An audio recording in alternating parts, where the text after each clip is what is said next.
clarity, strategy, and step-by-step moves. Here's what you need to know from this week's Friday Focus on KGCI, Real Estate On Air. It is time for Real Estate Real World, and I'm Marguerite Crespillo, and I am super excited to be here today with my fabulous guest. It's interesting, I have this whole little bio, but I've known this guy from the sidelines for a long time. I remember when he popped on the scene in 2009, co-founding the National Real Estate Post. And it quickly turned into a go-to resource for industry professionals with over 250,000 subscribers nationwide. And 2009 was right in the middle of the REO crisis and the mortgage meltdown. And so these guys were going on and on about what was going on in the mortgage industry. And so they became like the go-to place to listen in. So Frank earned a spot on the prestigious Inman 100 list in 2010. His expertise has been featured on Fox News After the Bell, solidifying his reputation as a trusted voice in real estate. As a dedicated mortgage loan officer, Frank prioritizes timely closings, transparent communication, and thorough lead follow-up to support his partner's success. Through innovation solutions like MoveTube, which I'm hoping we're going to hear a little bit about today, he helps partners stand out in competitive markets with AI-narrated property videos and streamlined open house QR code flyers. With over 2,500 mortgage transactions and a committed team behind him, Frank ensures reliability, innovation, and shared growth in every partnership, setting new benchmarks for success in the real estate market. So welcome, my friend Frank. Wow, that was nice. Wasn't that fancy? It was very nice. Yes. What's funny is I do remember when you guys came blazing on the scene because there was so much going on at that time. I was in full blown in the REO crisis, selling Fannie Mae and HUD and all those homes. And I remember even when I got the Fannie Mae account, it was like the end of 2009, I think. And that was like the coveted account to get, right? That was the big one. And I'll never forget Kelvin, who was my asset manager at the time. He goes, we're going to try you out on a couple REOs and see how you do. They ended up giving me 90 properties, wow. 90, just a couple. And they were in, like, I live in Northern California outside of Lincoln, and they were in Jackson, Amador County. He goes, will you cover those areas? I was like, sure. We were willing to take anything. We'd take anything. And so 2 hours away, we ended up getting all these properties. I ended up becoming the number one agent in Jackson. No way. And the agents hated me over there. They're like, why are you here? Why aren't they giving them to our local agents? I'm like, well, apparently they couldn't find an agent in your area that could handle this stuff. So right. It was kind of a wild ride. And you were full deep into the mortgage kind of meltdown stuff going on, right? Oh, yeah. That's how we found our place. It was just a weird thing. Actually, it started, I could tell something was about to go wrong. So I'd been in the business like 20 years or something when the big crash came or something. And it just, golly, Marguerite, you remember, it was just like, you go to Starbucks and you'd get your coffee. And while you're doing that, the barista would be like, do you need to refinance? You need to buy a house? Like everybody was a mortgage person. And so it just was so strange. And I started wanting to coach my people and train I had 50 loan officers working for me, had 3 brick and mortar offices. And I could just tell something was going to go wrong. So I started getting some coaching and I wanted to coach my guys, but I stumbled on doing sales meetings through a webinar, which was okay. But I saw there was a camera. You could do a webcam so they could see me. And I was like, man, I think maybe I can. And I saw you could record a video. So I thought maybe it'd be better if I just pre-record a video and send it to my team. And that's how it all started. So then shortly after that, I started sending these videos to my personal team of only 50 loan officers. But then our mortgage company, First Party Financial at the time, saw them and liked them and said, let's send them out to the whole organization, which is about 1,300 people. And then it just started to blossom from there and started to grow. And then the crash happened. So we started doing this just before the big explosion happened. And Brian Stevens partnered with me. My brother was helping me at first. They could do it for about 6 months, and then it blew up, right? The market blew up, and I couldn't pay him anymore. So Brian was there, and Tim Kearns, our boss at the time, said, hey, work with Brian. And I was like, yeah, but I hate that guy. And he goes, yeah, he doesn't like you either.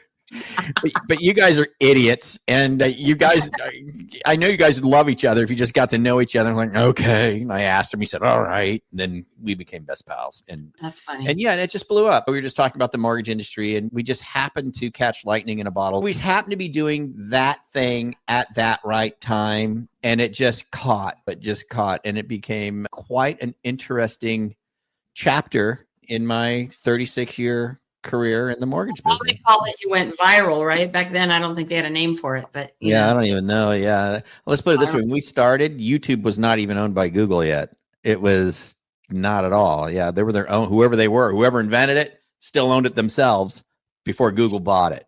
So it's funny because I remember it being August of 2006, and I remember putting a house on the market. And 2 weeks later, we had nothing, crickets, like no showing, no nothing. And I was weird. Like, I felt like the winds had just changed, but I obviously had no idea what was going to happen. But yeah, I felt like the winds had just changed. I'm like, that's really weird.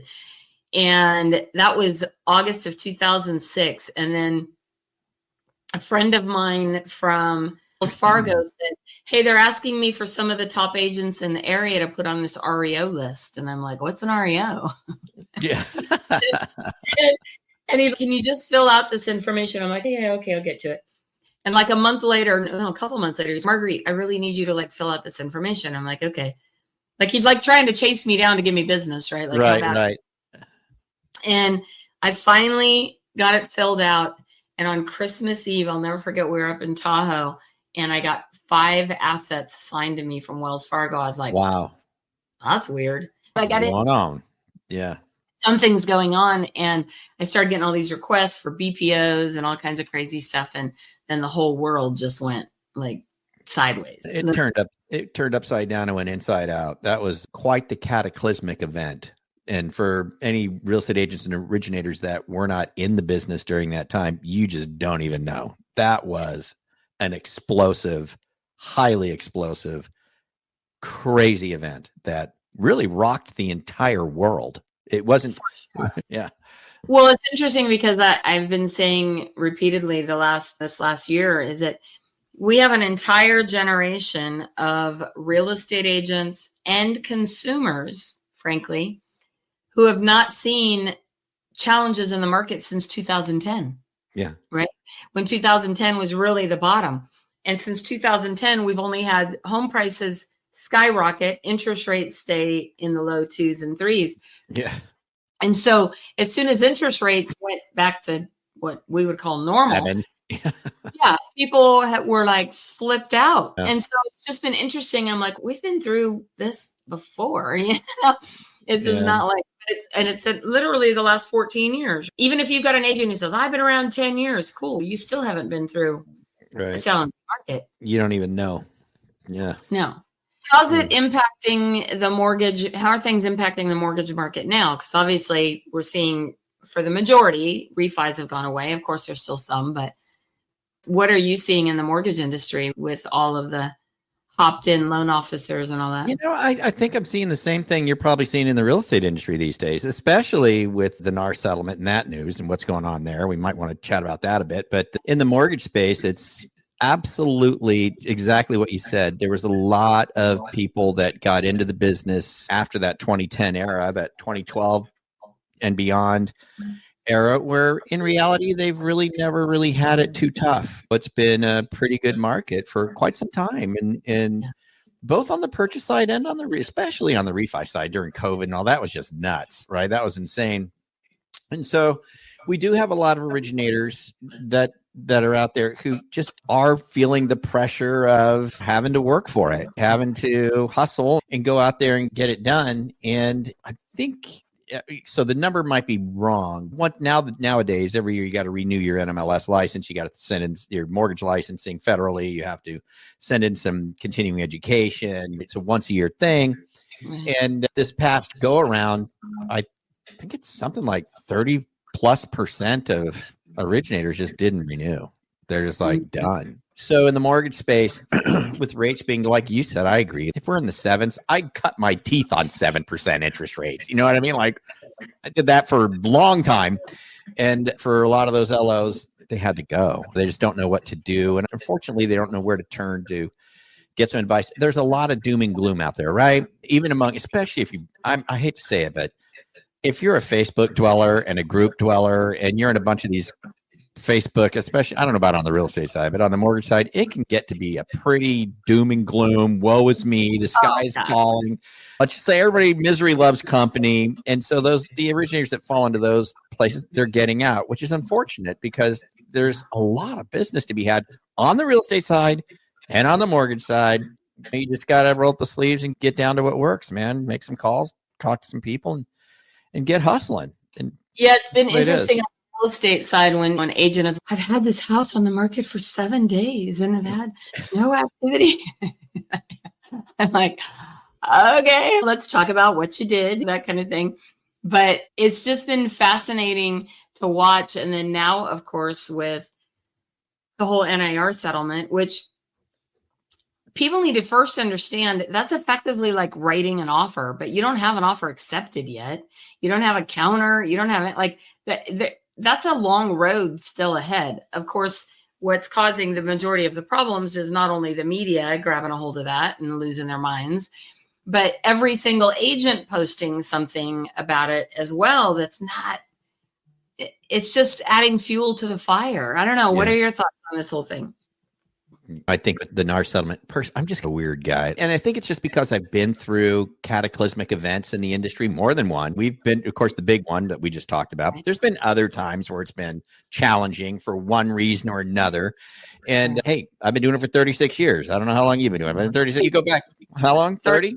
Yeah. You go back 30, 35 years, and we've been through a lot of things. But what I've always found, I don't know if you agree with me on this, but I've always found that when these type of events transpire and it's scary and shocking when it happens, but I don't know, it seems like it always turns out to be okay. In fact, I think it's exciting to see what's going to happen with this thing, and I'm wildly curious to see how everyone adapts. And because I 100% guarantee you that there's going to be many agents who thrive in it, who just opportunity it becomes like the coolest thing that ever happened. Like, that was cool because this did this for me, and now this is where I'm at. I know that's there, and someone's going to get it figured out, and it's going to be exciting. On the mortgage side, I don't think this thing really impacts the mortgage side too difficult. Hey, on the big crash, we got the mortgage peeps took it in the shorts quite a bit, and with this NAR thing, the real estate agents are getting something put on their plate that they have to deal with, but we got through it, and I know the real estate agents are going to get through it too. It's just going to be a different way of doing business, and people are going to thrive in it. They're going to thrive. One of the questions that I've seen talked about and come up a lot in this is if in fact the sellers are no longer allowed to pay commissions to the buyer's agent, which I can't see that happening, but then they're saying then it's going to have to be rolled into the mortgage somehow. And then yet you have VA buyers and FHA buyers, right? So what are your thoughts on that? How realistic is that? I don't think that's very realistic. I just don't find that realistic. Now, who knows, right? The government may step in, right? And on FHA and VA loans, they may make some provision for that. But I don't see that happening. Again, I don't know, but I'm doubtful of that. I think what we need to consider, though, is yes, it's going to say, or it does say, sellers don't pay buyers, right? Buyer's agent commissions, but they pay listing agents commissions. So they do. And I can assure you, from what I can see, I don't see any reason that a listing agent can't do an agreement with a buyer's agent saying, I'll give you X amount of my commission. That's how it's been in California for almost the always time it's been in real estate. It's the way it is. The listing agent, the commission, and the listing agrees to share with an agent who represents a buyer. That's how it's been in California the whole time, which is why I'm baffled that, except that they're going after national companies, they're not going after state laws and state requirements. Yeah. So it's interesting. And people say the seller's never going to pay that. And I'm like, look, you have to remember, Frank, the days of the Nehemiah program. Oh, yeah. So back in the day, the Nehemiah program, for listeners who don't know what it is, the Nehemiah program was a kind of like a down payment assistance program for home buyers, where the seller would pay 6% of the sales price to the Nehemiah program on top of commissions, closing costs, whatever else they were paying. And then Nehemiah would gift that 5%. I think they kept 1%. And they would gift 5%. Yeah, they would grant it or something. So the seller was funding a nonprofit, paying a nonprofit organization to help people with it, which was nothing was illegal about that. And then Nehemiah would then give a grant to the buyer, just would juggle in the legal workaround, right? Yeah, workaround. And hey, honestly, kick-ass program. But like you said, people say they'll never pay that. He sold a ton of homes on that Nehemiah program, and the sellers, of course, because of what was happening in the market at the time, were happy to pay it.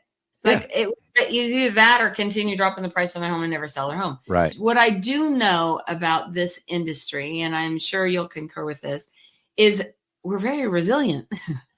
And absolutely. We'll find a way, come hell or high water, to make it work for not only ourselves, but for the clients and the consumers out there. There's always some, just like you said earlier on, there's an opportunity in there. It's just a matter of what that opportunity is going to look like. Marguerite, I guarantee you, there's already teams that are formulating their plan. There's already teams that are putting it together, getting it put together, and they're just going to come out of this thing shining. I do think this, though, thanks to the media, right? I believe that sellers are going to scrutinize the commission a little bit more, right, going forward. So maybe it's not going to be 5 that would normally be split. Maybe it's going to wind up being 3.5, right? Something like that. And then, or 4. And then maybe in the private remarks in the MLS or whatever, it's probably different all around the country, but maybe in the private remarks, it's saying that, hey, I'll cooperate 1% or something like that. I do think that we will see buyer agent commissions reduce. I think that will happen. Maybe I'm wrong, but I think they will. I also think you'll see buyer agents, like you have discount brokerages for sellers. I think you're going to see the discount buyer agent thing pop up. I'll represent you for $500, something like that. I don't know. But you know what I'm saying? There's going to be opportunity. There's going to be opportunity to, for lack of a better word, exploit the situation and win with it. It's going to happen. And I don't know. For one, I'm excited to see how it goes down and to see what happens. Here's the other thing, too. I just think that it's going to be actually an exciting time. And I'm very curious to see how it all plays out. And I was talking to Tristan Ahumada about it. Because here's the thing. The whole buyer agreement, right? The buyer agent agreement. It even says it in the settlement, and then people have been talking about this, but to get a buyer to sign something like that, now it's a good thing because it's setting the stage for that relationship. The agent's going to have to say, here's what I'm going to do for you.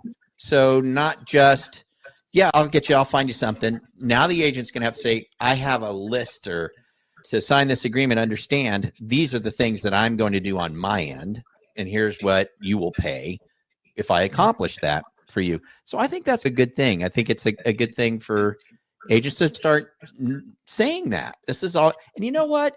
Here's the thing that's good about it too, is that agents are doing all of that stuff, right? And it's a lot of work, but it's not really laid out in paper what they're doing. So sometimes buyers might think they're not doing anything or they're not doing much, when in reality, now's the chance for the real estate agent to say, oh no, I do quite a lot. This is what you can expect from me. And they go, okay, I see that. So I think that's going to be a good thing. Tristan Ahumada brought this up. I said, it's going to be weird because whoever gets to the buyer agreement first wins. But I know there's going to have to be stipulation in there where the buyer could get out of the arrangement if the buyer's agent didn't do their part of the agreement, right? There's going to have to be stips. And he goes, you know what I think it's going to be? And we got to respect Tristan. He's a pretty bright guy in this. And he says, I think what you're going to wind up seeing is buyer agreements per property. Okay, I want to tour a house. I came to you off of Zillow or something. I want to see a house. Have you signed a buyer agreement? No, I have not. I'd like you to sign mine. I don't want to sign a blanket buyer agreement. I don't know what I'm doing. Okay, I do need you to sign at least a buyer agreement for me for this particular home. If you buy this particular home, I'm the person. I think he's probably right in that regard. What do you think about that? You know what? I'm a little torn on this because for a couple things. Because first of all, For 30 years, I've used a client discussion checklist for buyers that basically goes through the entire process of what I do and how the buyer process works. And at the end, I have them sign a buyer broker agreement. Now, I will confess that up until all this happened, I basically just had a preferred client agreement that there was no compensation because I was going to be compensated by the seller. Now, of course, things have changed. So now I'm revising the buyer broker agreement part at the end. But for 30 years, I've used like 25-point client discussion checklist of what's going to happen in the real estate process. And what's funny is I've preached that for years. And I've said, you do a listing appointment and you get a contract signed to list their home. Do you not? Yes. Then why would you not do the exact same thing with a buyer?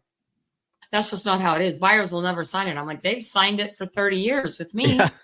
They've signed it for as long as I've been in business. I created it when I first started.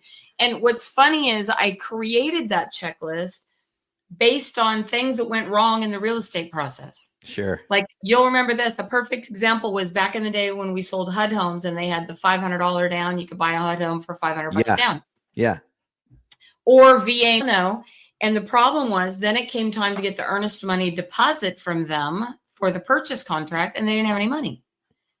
And I was like, they said, yeah, but it said no money down. I said, yeah. So then I had to add this to my checklist to make sure I'm having these conversations with buyers and helping them understand the process. Yeah. So all the different things. Another one that you'll appreciate is there are two parts of closing costs to a real estate transaction. Right? There are the real estate closing costs, things like title and escrow, city and county transfer tax. And then there's the loan fees. What would happen is in the contract, I'd say, oh, I got the seller to pay the closing costs, meaning title and escrow. Then they go sit down with the lender and they're like, oh yeah, she got the seller to pay all the closing costs. And the lender's wait. And we would get to the close of escrow and they're not prepared for the fact that they might have 2 or 3% closing costs. Yeah. So that became another thing I added to my client discussion checklist.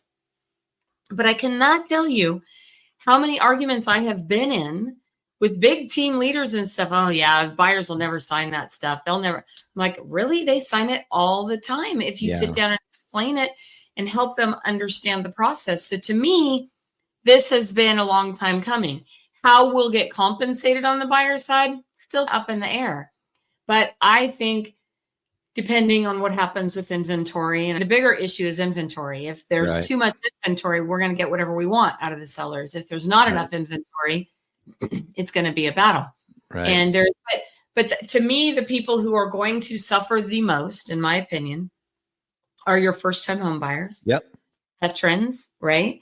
Your people who haven't really bought a home, don't understand. Your underserved communities, your first-time home buyers, your vets, just like you said, everybody that the government's supposed to be trying to make sure we can help these peeps, they're the ones that are going to suffer the most. Exactly. And you're exactly right. That's really the tragedy of it. And so I hope that things come around to where that won't happen is really my hope. But it is, there's going to be opportunity for sure. And there's going to be some fallout from it as well. What that looks, I don't know, because everybody's settling. A couple of the big real estate companies, I know EXP is not settled yet, but I just saw that Real settled. Yeah, I saw that. Yeah. A lot of them are settling, and which it's the biggest issue is who's going to make money. At the end of the day, the sellers are going to get $7 a piece if they're lucky. And you got attorneys who made billions of dollars. It's ridiculous. To me, it is ridiculous. That's the system that needs to be overhauled, because I want to go sit down with these attorneys and say, oh, no. Really? Like, how are you compensated and paid? Yeah, exactly. At the end of the day, I think that change can sometimes be really good. And there's opportunity in it every time. And there's opportunity in this. And like you said, we'll find a way. Agents will find a way. Buyers will find a way. And it'll all get worked out. It's going to happen. And here's the good news, too. I told this when I was chatting with Tristan about it. I said, at least we know the train's coming. It's not like we wake up tomorrow and this is all changed right now and it's what? No, we got till July. Like it's the line's in the sand. We know where it is and when it's going to be here, so we can start preparing ourselves for how this is going to go. Yeah, 100%. Yeah. Let's switch channels a little bit, because how we originally got reconnected here recently is you have a new cool marketing thing you're doing that's MoveTube, right? Yeah, Help MoveTube. a little bit about that. MoveTube is so about 8 years ago, one of my business partners, Kevin Bilberry, we had a product together. Brian and me and Kevin had a product called Listing Booster, which was flyers and property websites and things like that. But there's several of these types of products out there, and we had one too. And it was doing okay. And about 8 or 9 years ago, Kevin was with his brother-in-law in Austin, Texas, and his brother-in-law had a Roku. Now, are you familiar with what so there's streaming devices now, Roku, Amazon TV, Apple TV, Google TV, and then some TVs either have those built in, or there's TVs that are just smart TVs like Samsung, LG. And so he saw Roku and he was futzing around with it. He's like, oh, this is cool. And his brother-in-law was like, yeah, man, I'm cutting my cable, or I'm just getting internet, and this is all I need. And Kevin was like, really?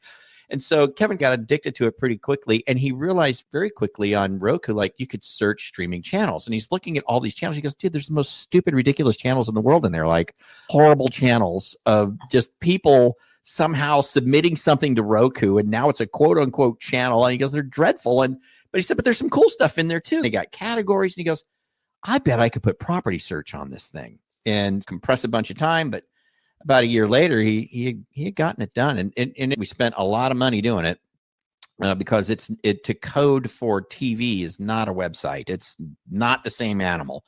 And so we had to figure all that out and get it all done. And I tell you what, he did it, and he created this thing called MoveTube, which is a property search channel on streaming TV devices, Roku, Amazon, Apple, all the stuff. Now, here's the thing. 8 years ago, I think all of the streaming devices together may have been 50 million people or whatever, 50 million devices might have been out there. Today, it's like 250 million. Like, it's exploding. Streaming TV is off the charts. I believe, Kevin, too, I think at some point it'll all be streaming. Like your Comcast, all that stuff, it'll be on a device or on your TV. You subscribe to Comcast and it just streams to your TV. That's where it's going. Yeah, it's huge. He put it together shortly after it was put together. We were only about not even a year in. We didn't ever market it or anything like that, but we noticed that we were getting installs and people were reaching out to us about it. We're like, how is this happening?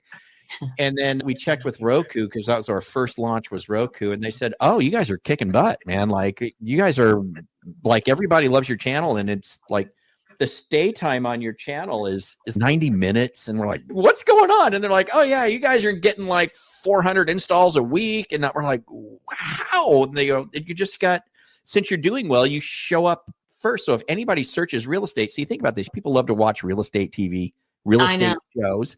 So they get these streaming devices and they go, let me find a real estate show. And when you type real estate into any one of those devices, Roku or Amazon or Apple, you go REAL, MoveTube shows up number one. It's the number one, and it's real estate search on TV. So people are like, what? And they click on that thing and they get it. So it's about not even a year in, somebody at iHeartRadio, of course, you're probably familiar with iHeartRadio. They're the largest music streaming thing. And someone saw it on Roku. And at the time we had canned music. Like when you're listening to it, we had some music that you had to buy, pay for the licensing, and it would play like 20 songs over and over again, right, while you're looking for a property.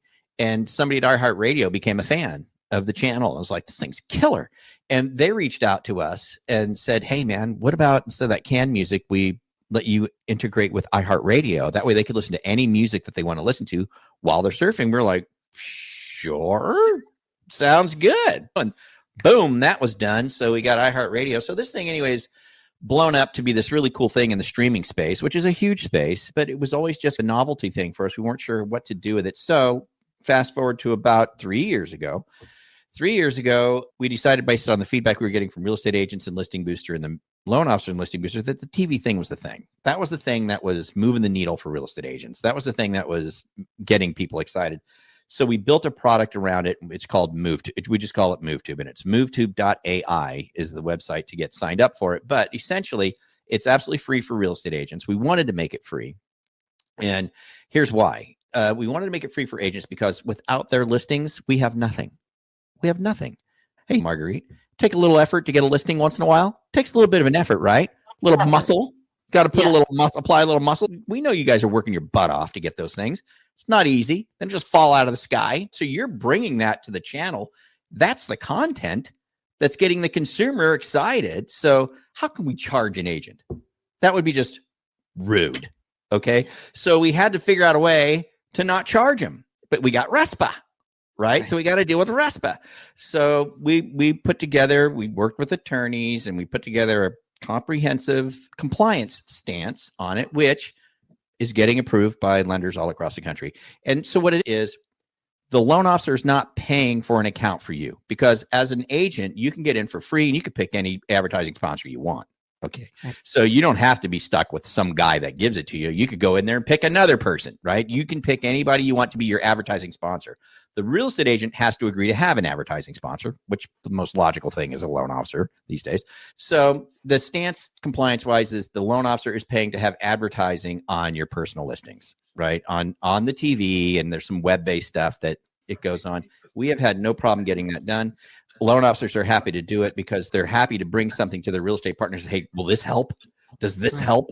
And it does. And real estate agents, they don't have to pay for it. So it's really worked out to be really good. And here's the real win in it for the real estate agent, especially with the settlement, right? With the settlement, you're going to see more and more people in this space, real estate agents, doing their best to try and go get some listings. Competition to get listings is going to increase because they know this is the sweet spot. It always has been, but now more of an emphasis is going to be put on that. Competition is going to increase, I think, in that space. And thanks to the media, like you said, I think more sellers are going to be more inclined these days to interview more than one agent, right? To see what's it going to cost, right? So this little thing is happening. With MoveTube, the beautiful thing is when you're going to sit or going to a listing presentation or appointment where the seller's probably going to be talking to more than one agent, you got your folder, you got your comps, you got your stuff, whatever it is you bring to the table. With MoveTube, you get a marketing flyer that's beautiful. It shows people sitting around their TV searching for listings, and it says, list with me and I'll get your home on TV. Explains about streaming TV, which they already have. I guarantee you 9 out of 10 of them already have a Roku or an Amazon or whatever. They already are familiar with streaming TV. And you get to say, yeah, you list with me. I'm going to get you on this cool channel. It's called MoveTube. I'm going to get you on TV. It's on Roku, Amazon, and Apple. Do you happen to have one of those? And they always are going to go, yeah, I got one of those. Your listing will be there if you list with me. And it has a little QR code so they can scan it and see how to install it on their streaming device. And here's what I know for a fact, because I've been on these listing presentations when this flyers come out, is every single time that a seller sees this flyer and learns about this TV channel thing, every single time they go, what is that? Really? That's cool. Really? How do I see it on my TV? How do I see it? Every time, every single time. That it really does help an agent win a listing, right? Setting them apart when they're on that presentation where they know the seller's talking to more than one agent. So it's a real winner for everybody involved. It's funny and for the consumer. Yeah. We're talking, it had to be 20 years ago or more, 25 years ago. The regular TV, you'd have your regular stations, 3, 10, and 13 or whatever they were. And then there was like the PBS channel. Yeah. And then there was another like local community channel where as agents, we could be on there and I remember. And all that kind of stuff on there. Yeah. I was having to take mine down because I had some issues with a creepy stalker. That happens. But it was so interesting because people would see me places. They're like, I saw you on TV. Like now I'm like a celebrity or something. Yeah. It was so funny, but I'm really excited. I have 2 listing appointments next week, and I'm gonna definitely use the flyer.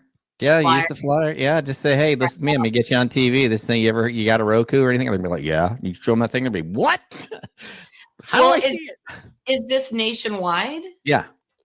Okay, so if agents are interested in learning more about it, what's the best way for them to? Just go to movetube.ai, not .com. movetube.ai. Just go there. There's a little video, kind of explains what it is. And there's an agent sign up, which is free. Once they get signed up, they can go in and start looking for loan officers in their area, pick their state. They can start looking for loan officers in their area to connect to, or they can invite their loan officer in. So if they have a favorite loan officer, they can say, hey, do you want to do this? Do you want to be my sponsor? Right. And they can invite them in. For loan officers, it's very It's cool. inexpensive too. Yeah. Yeah, I'm excited to try it out, and it's really cool. And that's how we got connected. It was so funny. Your guy called me, and he's Frank Garay. I'm like, no, who's that? No, I said, no, I go, of course I know Frank. I've known him many years. And so then when he said you and I were going to be able to get on a call, I was looking forward to it. So yeah, so was I, because I remember you too. I know we've connected up in the SAC area before, and I don't know how or why, but I remembered your name.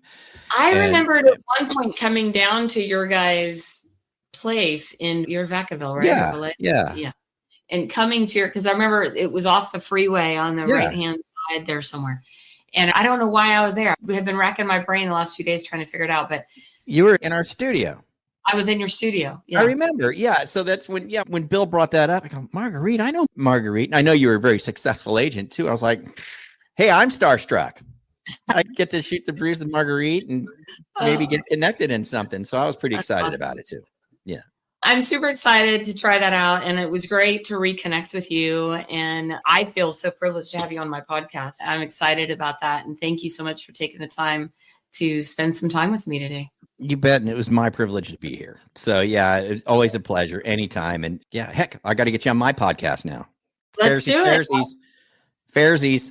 Yeah, man. Send me a link. I'm happy to get on there. Yeah. I'll do it. Figure out something good to talk about, but we can come up with something. Yeah. Even this conversation we had just now, I think we should just have that on my podcast because I think it's a good conversation to have. 100%. Thank you again for joining us today, Frank. And thank you everybody out there in podcast land for joining us on Real Estate Real World, where we get to talk to all the cool people. Thank you again for joining us on Real Estate Real World. Go out and make it an amazing day.